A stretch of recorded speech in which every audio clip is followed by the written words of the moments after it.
mystery of, who was it? We were just talking about the fallacy of misplaced concreteness. This is the fallacy which haunts the Western mind. For the shaman, attention gathers energy to itself. And so you can create a projection. So I think the mystery of shamanism and the mystery of the psychedelic experience is a mystery of language. How can we are imprisoned by language, and yet it should be our vehicle for liberation. And something has happened to our language through the phonetic alphabet, through the abuse that print has laid on to our thinking. You all probably know the ideas of Marshall McLuhan, who felt that the linear quality of print created such notions as the citizen, the industrial assembly line, the theory of interchangeable parts, a whole bunch of conceptions which we take totally for granted are in fact adumbrations of the shift of sensory ratios caused by an unexamined acceptance of the printed word.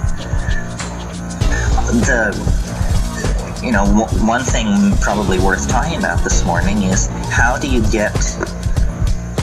is there hope in all of this? And some people find my rap very ambiguous because this meltdown point in 2012, which we slapdashedly sometimes refer to as the end of the world or so forth, seems number one, irrational, number two, despairing.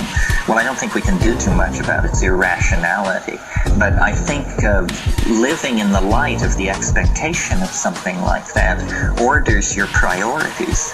And in case you didn't notice, we all have our own mini-apocalypse built right in. You may miss the end of the world, but you definitely are going to have a front row seat for the end of your world.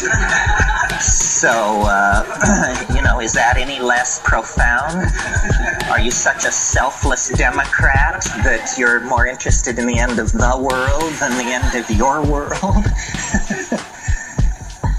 I think it's a sort of lighthearted way to follow the Tibetans into the notion that life is a preparation for the big D, although we don't have to think of it like that. We just say life is preparation for the inevitable collapse of the state vector into a biological hyperspace.